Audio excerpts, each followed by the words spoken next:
2018 সাল খতমে তারাবির জন্য ঐতিহ্যবাহী ঢাকার মোহাম্মদপুরে এক মসজিদে খতমে তারাবির হাফেজ নেওয়া হবে। তারাবির আমেজ শুরু হয়ে গেছি। বিশাল এক মসজিদের 2 জন হাফেজ নেওয়া হবে। শত শত হাফেজরা সেখানে ইন্টারভিউ দেওয়ার জন্য সিরিয়াল ধরেছে। সেই ইন্টারভিউ বোর্ডের ভিতরে আমিও ছিলাম। শত শত হাফেজদেরকে দেখলাম তারা দরখাস্ত লিখেছে যে আমরা ইন্টারভিউ দিতে চাই। আমরাও তাদের দরখাস্তগুলো অ্যাকসেপ্ট করলাম। ঘোষণা দিয়ে দিয়েছি অমুক দিন সকাল 10টায় ইন্টারভিউ চালু হয়ে যাবে। ইন্টারভিউ শুরু হয়ে গেছে। 120 জনের মতো খতমে তারাবির হাফেজদের ইন্টারভিউ নিলাম। স্থানীয় টিউনো সাহেব ছিল, গণ্যমান্য ব্যক্তি ছিল, আশেপাশের বড় বড় মাদ্রাসার মুহাদ্দিস সাহেবরা ছিল। এবার ঘোষণা হয়ে গেছে আগামী জুমার দিন যেই 2 জনকে আমরা নিব তাদের ব্যাপারে ঘোষণা দেওয়া হবে। জুমার দিন জোহরের জুমার নামাজের পর আমরা বসে আছি যে কার নাম ঘোষণা দেওয়া যায়, কোন 2 জন হাফেজ এবছর খতমে তারাবিতে নিয়োগ হয়েছে। সবার নাম্বারগুলো আমরা দেখতেছি, কাকে এবার মসজিদে নেওয়া লাগবে। ইন দি মিন টাইমে বাহিরে মসজিদের বারান্দার সামনে কে যেন দরওয়াজায় নক করতেছে। মুয়াজ্জিন সাহেব চলে গেল বাহিরে। জানলা খুইলা দেখতে আছে ছোট্ট 2টা বাচ্চা বাহিরে দাঁড়াইয়া বলতে আছে দরজা খুইলা দাও, আমরা 2 জনে আসছি খতমে তারাবির ইন্টারভিউ দেওয়ার জন্য। মুয়াজ্জিন সাহেব একবার পায়ের দিকে তাকায় আর একবার চেহারার দিকে তাকায়, কারণ কথার সাথে বাস্তবতা মিলতেছে না। বয়স একেবারেই কম। এই 2 জনের সিনার ভিতরে কিভাবে এত বড় এক সমুদ্রের মতো কোরআন জমা থাকে! আল্লাহু আকবার। স্পষ্ট জানিয়ে দেওয়া হইল তারাবির ইন্টারভিউ নেওয়া হয়ে গেছে, এখন আর নতুন নেওয়া হবে না, চলে যাও বাড়িতে। এবার 2টা বাচ্চা বলতে আছে আসতে আমাদের দেরি হইছে, তারা দিন না, এটা আল্লাহর ঘর। আল্লাহর ঘর থেকে যদি তাড়িয়ে দেন আমরা কোথায় যাব? বুঝতে পারি নাই যে গত জুমায় ইন্টারভিউ হয়ে গেছে। ভিতর থেকে ইমাম সাহেব বলতে আছে বাহিরে কে চিল্লা চিল্লি করে। বাচ্চা 2টার কথা ইমাম সাহেবের কানে পৌঁছায় দেওয়া হয়। ইমাম সাহেব বলতে আছে স্পষ্ট জানিয়ে দাও ইন্টারভিউ নেওয়া হয়ে গেছে। পাশে একজন বড় আলেম ছিল, তিনি বলতে আছে যেহেতু ভিতরে আল্লাহর কোরআন জমা আছে, সম্মান এদের আল্লাহ বাড়ায়া দিছে, অতএব তাদেরকে ভিতরে ঢুকতে দাও। ব্যক্তির সম্মান না, এটা হলো কোরআনের সম্মান। আল্লাহু আকবার। আসতে বলো ভিতরে। বাচ্চা 2টা দেখলাম উজু কইরা সুন্দর করে ভিতরে ঢুকলো। 2 জনের চেহারা একই রকম লাগে। আশ্চর্য হয়ে গেলাম, চেহারার ডিজাইন তো একই রকম। আমরা একজনে প্রশ্ন করলাম তোমার নাম কি? বলে আমার নাম হলো মুআজ। আল্লাহু আকবার। তোমার নাম কি? বলে আমার নাম হলো তালহা। নাম 2টা শোনার পরে ভালো লাগছে, কারণ সাহাবীদের নামের সাথে নাম 2টা মিলে গেছে। এবার ইমাম সাহেব বিনয়ের সহিত বলল তারাবির ইন্টারভিউ হয়ে গেছে, এখন আর ইন্টারভিউ হবে না। বাচ্চা 2টা বলল আমরা তো আসতে একটু দেরি করছি, কারণ এখানে আসার জন্য তো টাকা পয়সা লাগবে, কারণ রাস্তায় তো ভাড়া টাকাটাও দরকার। আমাদের 2 জনের বাবা একজন, তার মানে আমরা 2 জন আপস যমজ ভাই। একই মায়ের পেট থেকে আমরা 2টা ভাই দুনিয়াতে আসছি। আল্লাহর কি অনুগ্রহ দয়া, আল্লাহ পাক আমাদের 2টা ভাইয়ের সিনার ভিতরে 30 পারা কোরআন জমা করে দিয়েছে। একজনে বলল যে তাহলে একটু তেলাওয়াত করো, পড়াটা শুনি, একটু পড়ো, তেলাওয়াত করো, পড়াটা শুনি। একটা বাচ্চা বলতে আছে পড়লে তো আর নিবেন না, আপনারা প্রশ্ন করেন আমরা জবাব দিব। এটা শোনার পরে আমাদের হাত পাও ঠান্ডা হয়ে গেছে। জীবনে কত হাফেজ দেখলাম, এমন হাফেজ দেখি নাই যে বলতে পারে আপনারা প্রশ্ন করেন আমরা জবাব দিব। টিউনো সাহেব বলতে আছে একটু তেলাওয়াত কইরা শোনাও। ছোট বাচ্চাটা সূরা তাহা তেলাওয়াত শুরু করে দিল। তাহা মা আনজালনা আলাইকাল কুরআনা লিতাশকা। তেলাওয়াত যখন শুরু করলো তাকায় দেখলাম টিয়নো সাহেবের চোখের পানি বায়া বায়া পড়তেছে। স্যার আপনি কেন কাঁদেন? বলে বাইতুল্লাহ দাঁড়াইয়া যেই পড়া শুনছি ওই পড়াটা মনে হয় এখন শুনতেছি। এবার আমরা প্রশ্ন করলাম, যেখানে প্রশ্ন করি পৃষ্ঠা ঠেকায়া দেয়, কোথাও আটকাইতে পারি না। চিন্তা করে দেখলাম সবার ভিতরে পড়ার মানের দিক থেকে এই দুইটা ছেলে ফার্স্ট ক্লাস। সবাই বুদ্ধি দিল, তাহলে একটা কাজ করি, কোনো দিকে তাকানো দরকার নাই। মোতাল্লি সাহেব তার মাজায় ব্যথা, চেহারে বসেছিল, ওখান থেকে ওইটা বাচ্চা দুইটারে বুকে জড়ায় ধইরা বলতে আছে, আয় আয়, আর কোন হাফিজ দেখতে চাই না, তোমাদেরকে এবছর খতমে তারাবির জন্য নিয়োগ দিয়া দিলাম।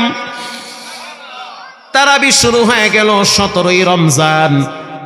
বাহিরে হাজার হাজার মানুষ দাঁড়ায় দাঁড়ায় নামাজ পড়ে, এমনকি পুলিশকেও দেখেছি রাস্তার উপরে গামছা বিছায়া নামাজে দাঁড়ায় রইছে। হিন্দু মহিলারাও পর্যন্ত মসজিদের পিছনে দাঁড়ায় দাঁড়ায় কোরআন তেলাওয়াত শুনেছে। 17ই রমজান বদর দিবস, এদের পড়াগুলা এত মানুষদের হৃদয় কেড়েছে। তারাবি শেষ হওয়ার পরে বাচ্চা দুইটার সাথে অনেক মানুষ দেখছি মুসাফা করে, কেউ কপালে চুমা দেয়, বুকের সাথে বুকটা লাগায়, বড় আনন্দ পায়। নামাজ শেষ হওয়ার পরে বাহিরে একটা মুরব্বী বসে আছে, বসে বসে গামছা দিয়া চোখের পানি মুছতেছে। এলাকার গণ্যমান্য ব্যক্তি বলতে আছে, আপনার কি প্রবলেম, এখানে কেন বসে আছেন? সবাই তো বাড়িতে চলে গেছে। এই লোকটা বলতে আছে, আমার মনের কষ্ট আপনারা বুঝবেন না, চলে যান যার যার মতো বাড়িতে।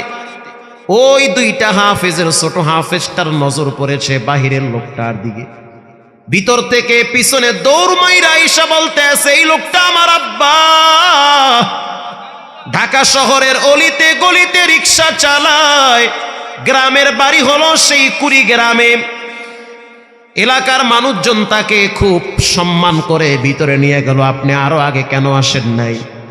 লোকটা বলতে আছে, আমি রিক্সা চালাই, এজন্য আমি এই বাচ্চাদের কাছে এতদিন আসি নাই, না জানি মানুষ বলবে রিক্সাওয়ালার পোলা, আমার বাচ্চাদের হয়তো সম্মান নষ্ট হতে পারে, এজন্য আমি ধারে কাছেও আসি নাই। ইমাম সাহেব বলতে আছে, ওদের মা কোথায়? রিক্সাওয়ালা বলতে আছে, ওদের মা তো আরো 2 বছর আগে গাড়ি অ্যাক্সিডেন্টে কবরের বাসিন্দা হয়ে গেছে। এই ঢাকা শহরে আমি বস্তিতে রুম ভাড়া নিয়ে থাকি, 2টা বাচ্চারে মাদ্রাসায় ভর্তি করছি, ব্রেন এত ভালো, 11 মাসে 2টা বাচ্চা কোরআনের হাফেজ। আল্লাহর কি ফয়সালা, 30 পারা কোরআন আল্লাহ পাক এমন ভাবে জমা করে রাখছে, শুরু থেকে শেষ পর্যন্ত পড়বে, একটা পেছও লাগে না। রিক্সাওয়ালার উক্তি হলো, আল্লাহ তোমার কাছে আমি সন্তানের কামাই খাইতে চাই না, কিন্তু আমার মৃত্যুর পর কোরআনওয়ালা সন্তান যেন নিজের হাতে আমার লাশ কবরে রাখতে পারে। এই দুনিয়ায় কত সম্পদওয়ালা ব্যক্তি দেখছি, মরার সময় ছেলে মেয়েরা পর্যন্ত বাবার জন্য দোয়াটাও করে না। করোনার সময় লাশ ফালায় রাখতে দেখছি, টেলিফোন কইরা বলে লাশটারে দাফন করো, বাবার কাছে আসতে ভয় লাগে। এটার নামই দুনিয়া, কেউ কারো না, কেউ কারো না, একমাত্র একজনই আপনার আপন। জোরে বলেন, তিনি হলেন কে? ওরে যুবক ভাই, ও মুরব্বী বাবা, এলাকার মানুষ, পাক্কা নিয়ত করে নেন, তওবা করে নেন, জীবনে কোনোদিন নামাজ ছাড়বো না, জীবনে কোনোদিন হারাম খাবো না, জীবনে কোনোদিন মদ পান করব না। জিনা আইনান নাজর, চোখের জিনা সবচেয়ে বড় জিনা। চোখ দিয়া দেখে, দিলে দিলে পরিকল্পনা করে, এরপরে অঙ্গ প্রত্যঙ্গ ব্যবহার হয়।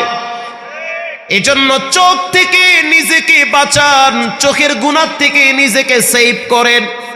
চোখের গুনাহ মারাত্মক গুনাহ, কিয়ামতের ময়দানে চোখের ভিতরে গরম সীসা ঢেলে দিবেন কে? মোবাইলের নেশা মারাত্মক নেশা, চাইলেও তো ভালো জিনিস সামনে আসে না, খারাপ জিনিস আসে। এরপরে 5 ওয়াক্ত নামাজ জামাত সহকারে আদায় করতে না পারলে কি জান্নাতে প্রবেশ করা যাবে? এত প্রশ্ন দিলে তো ফজর হয়ে যাবে। আরে ভাই, আপনি জামাত কেন ছাড়বেন? জামাত ছাড়া তো মুনাফিকি লক্ষণ। জামাত ছাড়া কি লক্ষণ? মুনাফিকি লক্ষণ। আপনি কেন জামাত ছাড়বেন? জামাতের সহিত নামাজ আদায় করতে হবে। এখন জম্মের বৃষ্টি নামছে, আপনি আইতে পারতে আছেন না, ইসলাম বলে আশা লাগবে না, ঘরে নামাজ পড়ো। কথা কি বুঝাইতে পারছি? এমন বৃষ্টি, রাস্তায় নামতে পারতেছেন না। এক। 2 নম্বরে ভয়ঙ্কর কুকুর, নামলেই কামড় দিবে, সেই ক্ষেত্রে ঘরে নামাজ পড়তে পারবেন। 3, আপনার দুশ্মন যে কোনো টাইমে আপনাকে অস্ত্র দিয়ে আঘাত করে রাস্তায় ডেড করে দিতে পারে, এরকম ভয় আছে না নাই? মাঝে মাঝে থাকে। তো এটাও যদি অনুভব হয়, সেই ক্ষেত্রে আপনি ঘরে নামাজ আদায় করতে পারবেন। আরেকটি ভয়, সেটা হলো আপনি মুরব্বী মানুষ, হাঁটতে পারেন না, কষ্ট হয়, শ্বাস বেড়ে যায়, অসুস্থ, মসজিদে আসতে পারতেছেন না। আগে এক সময় আসছেন, এখন আসতে পারেন না। রাসূলুল্লাহ বলেন, ঘরে বসে নামাজ পড়লেও মসজিদে আসার নেকি আমল নামায় জমা হবে। সুবহানাল্লাহ। আরো আসতে বলেন। সম্মানিত হাজিরিন, সমকামিতা সমাজের ভিতরে বেড়ে গিয়েছে। সমকামিতা চতুর্দিকে ছড়িয়ে পড়েছে। সমকামিতার শাস্তি হলো আগুনে পুড়ে শেষ করে দেওয়া।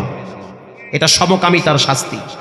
সমকামিতা আজকে বিভিন্ন অ্যাডভার্টাইজের মাধ্যমে, নাটকের মাধ্যমে, থিয়েটারের মাধ্যমে, বিভিন্ন অঙ্গি ভঙ্গিতে আজকে সমকামিতাকে প্রমোট করা হচ্ছে। অনতিলম্বে সমকামিতাকে বন্ধ করতে হবে আইন পাশ করে, তা না হলে এই দেশ এক সময় ধ্বংস হয়ে যাবে। আল্লাহ তাআলা হিফাজত করুক। জোরে বলেন আমিন। আরো জোরে বলেন আমিন। দুনিয়া আখিরাতে উত্তম জাযায়ে খায়ের দান করুক, বলেন আমিন।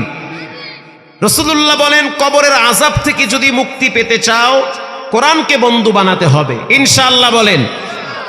2 নম্বরে ওয়াসসালাতু আন ইয়ামিনিহি, নামাজ আপনার বন্ধু হবে। ডান পাশে নামাজ দাঁড়ায় বলবে, খবরদার শাস্তি দিবি না। 3 নম্বরে ওয়াসিয়াম, রোজা আপনার বাম পাশে দাঁড়াবে। 4 নম্বরে ওয়াসাইরুল হাসানাতি ইনদা রিজলাইন, জাগতিক আমলগুলা পায়ের কাছে দাঁড়ায় বলবে, খবরদার শাস্তি দিবা না। সাদাকার সওয়াব, মানুষের সাথে ভালো আচরণের সওয়াব, রাস্তায় বিষাক্ত পাথর পড়ে আছে, সরায়া দিছে, ভালো কাজ, এগুলোর নেকি জমা হতে হতে আল্লাহ তাআলা কবরে বন্ধু আকারে পায়ের কিনারায় দাঁড় করায়া দিবে। আমরা কি বুঝলাম? কবরের আযাব থেকে যদি মুক্তি পেতে হয়, শাস্তি থেকে যদি বাঁচতে হয়, 4টা জিনিসকে বন্ধু বানাতে হবে। জোরে বলেন কয়টা? 4টা। 1 নম্বরে কোরআন, জোরে বলেন কি? 2 নম্বরে নামাজ, বলেন কি? শীতের দিন নামাজ পড়তে কি মজা লাগে না কষ্ট লাগে? কষ্ট লাগে না? মানে যারা পড়ে না হেরা জোরে কয় কষ্ট লাগে। ঠিক আছে না? ঠিক কথা তো। রাসূলুল্লাহ বলেছেন, মান গাদা ইলাল মসজিদ আও রাহা আ'আদাল্লাহু লাহু নুজুলাহু মিনাল জান্নাহ কুল্লামা গাদা আও রাহা। যে ব্যক্তি সকালে আর সন্ধ্যায়, অর্থাৎ ফজর আর এশায় মসজিদে গিয়ে নামাজ আদায় করে, আল্লাহর রাসূল বলেন, কিয়ামতের ময়দানে জান্নাতে আল্লাহ তাআলা নিজ হাতে তাকে মেহমানদারি করাবে। সুবহানাল্লাহটা যেমনে কইছেন ভালো লাগলো না? আরো জোরে বলেন সুবহানাল্লাহ। যে ব্যক্তি সকাল আর সন্ধ্যায় মসজিদে আসা যাওয়া করবে, আসা যাওয়া মানে কি আর একজনের জুতা লাগিয়ে দৌড় মারবে না, সে নামাজ আদায় করবে।